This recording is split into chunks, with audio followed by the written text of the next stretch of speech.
ఆది హీరో అయిన తర్వాత విజయనగరం వెళ్ళి మన విజయనగరం సప్తగిరిలో ప్రేమ కావాలి కదా రిలీజ్ అయింది.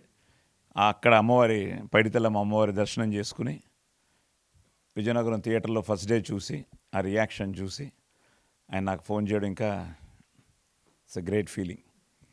సో మళ్ళీ ఈరోజు అదే సప్తగిరిలో మళ్ళీ ఈరోజు రిలీజ్ అయ్యి మళ్ళీ ఈరోజు morning show full, evening show full, matinee full అంటుంటే ఎస్ అమ్మవారి ఆశీర్వాదమే. ఎందుకంటే ఈ సినిమాకి అమ్మవారి ఆశీర్వాదమే. రాజరాజేశ్వరి దేవి సినిమాలో మనసా వాచ కర్మణ చేస్తూనే ఉంటాం. నాకు చైల్డ్ ఆర్టిస్ట్గా మొదలెట్టి 50 ఏళ్లలో 300 సినిమాలకు పైగా చేశాను. 1000 సినిమాలకు పైగా డబ్బింగ్ చెప్పాను. సో ఇవన్నీ ఈ ట్రావెల్లో ప్రతి సినిమా హీరో అయిన తర్వాత ఆ టెన్షన్ ఏంటో తెలిసిందే. అంతకుముందు వింటూ ఉండేవాడిని. నేను హీరో అయిన తర్వాత ప్రతి ఫ్రైడే ఇట్ వాస్ లైక్ అదేంటో దానికోసం ఏమవుతుందో అన్న ఆ భయంతో, ఒక భక్తిభావంతో వర్క్ చేసిన సినిమాకి భయంతో వెయిట్ చేస్తుండేవాళ్ళం.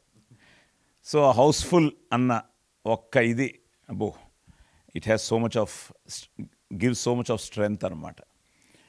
సో నేను హీరో అయిన తర్వాత పోలీస్ స్టోరీకి అసలు మార్నింగ్ షో హౌస్ఫుల్ అవుతుందా అన్న టెన్షన్తో ఉన్న నాకు మార్నింగ్ షో హాలు నిండినది అని చూడంగానే అదొక గ్రేట్ ఫీల్. సో మన సినిమాకి ఈరోజు థియేటర్లో కూర్చుని జనం మన కోసం చూస్తున్నారు అని